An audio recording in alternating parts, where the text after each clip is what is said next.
大家好，今日我到大海嘅對面澳門國際機場，等咗咁耐，終於有機會第一次開箱呢間話題到爆棚嘅航空公司，嚟自台灣嘅星宇航空，出發去台北。開始之前，老規矩 like、subscribe 撳埋鐘仔。呢條片都分咗唔同嘅章節，但我希望你睇到最尾啦。Let's start。星宇航空嘅櫃位喺 A 區，即係最左面。check in 就得傳統人手櫃台，所以都要排隊等一陣嘅。唔知係咪因為我買咗單程機票，地勤 check 得比較仔細，過程就唔快。今次就有去到澳門個環亞貴賓室，入邊點樣呢度就唔多講啦。想知嘅可以睇翻我上一條片。今次坐嘅係空中巴士 A321neo， 呢架機大有來頭，佢係星宇嘅首架客機，亦都係台灣首架呢個機型嘅客機。2019年10月出廠，搭嘅時候機齡係5年左右。閘口10號，澳門機場細有細好，去邊都係5分鐘以內，而貴賓室行過去都係落一層就到。今次我係中科，即係全機最後一組登機。Thank you。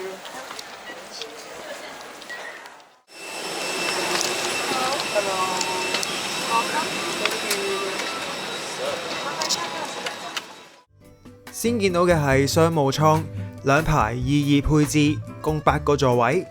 後面就係經濟艙，33配置，一艙過冇分隔，共180個座位。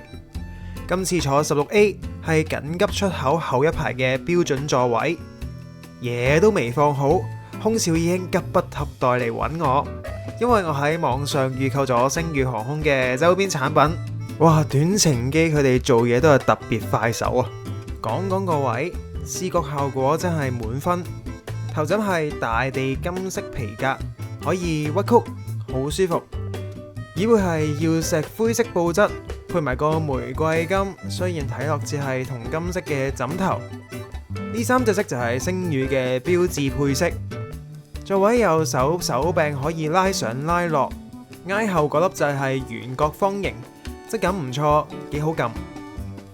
前面個 mon 唔算大，但係清嘅，雖然反光嚴重個程度可以當鏡咁用。片源算新，當年嘅華語同荷里活電影都有，例如今次有睇到嘅《青春18+2》，通往有你的旅程。螢幕下方就有個 USB Type A 同埋 3.5mm 耳機插孔。打開餐台，一張過都好大張。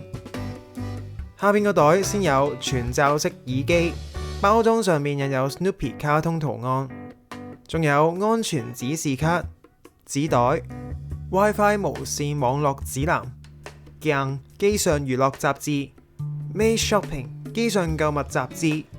起飛之前，空中服務員就有派發啤牌，不過之後我諗太多乘客一見到有呢，就不斷問，搞到空中服務員要叫大家冷靜啲，遲下先再攞。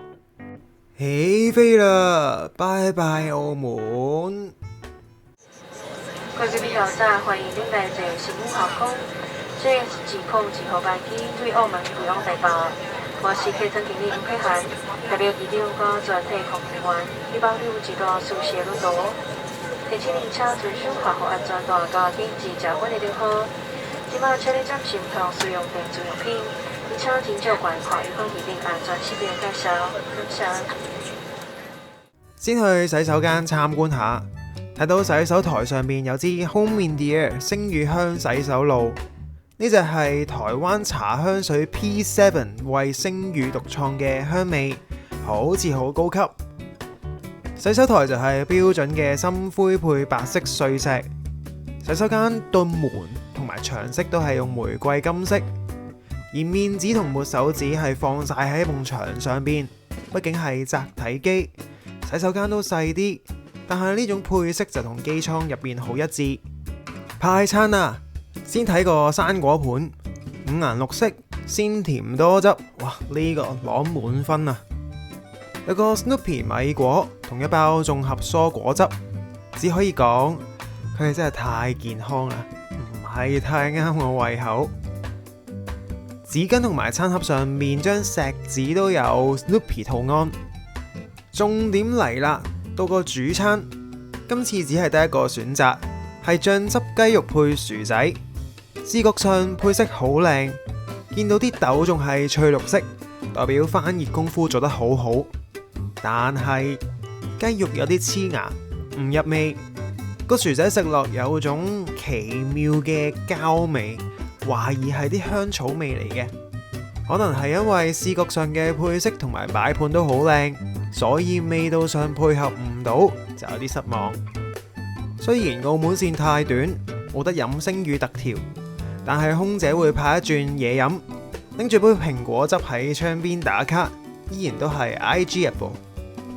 降落緊就做個總結，短短1個鐘左右嘅航程，但係星宇航空嗰種精品航空嘅感覺真係做到好足。的確行入機艙感覺已經好唔同。官方話機艙由 BMW 集團旗下嘅 DesignWorks 設計團隊操刀，機艙主色調概念名為雅士純茶 Pure Tea， 希望營造溫潤嘅優雅氣氛，令乘客感到舒適如家。由配色到皮革頭枕，甚至係洗手間嗰支洗手液，成個 brand 嘅美感好一致，視覺同嗅覺享受係滿分嘅。軟件方面，初時空中服務員可能太忙，加上太多乘客問呢樣問嗰樣，因此感覺到佢哋應對嘅時候有少少唔耐煩。不過都體諒嘅，咁短機程又要派餐又要派嘢飲，仲多多要求咩？餐飲方面，擺盤同賣相一流，不過講到味道就同視覺上嘅經驗有啲落差，少少失望。希望星宇航空快啲開溫哥華航線，等我可以喺長途機 full service 嗰陣，希望有驚喜啦。各位貴賓，我們已經抵達台灣桃園國際機場。為了您的安全，在安全帶的套上未熄滅之前，請您繼續留在座位並繫妥安全帶。現在開始，您可以使用行動電話的通訊功能。提醒您，當您打開上方的行李箱時，請小心推起並不幸滑落。下機時請記得您的隨身行李。感謝您搭乘星宇航空的班機，我們期待能夠再次為您服務，謝謝。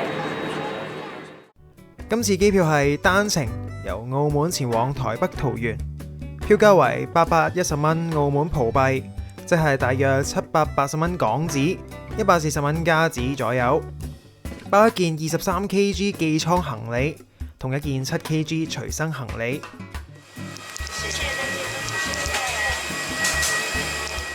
多謝大家睇完小弟呢條片，如果喜歡呢條片，請幫手 like 同 share。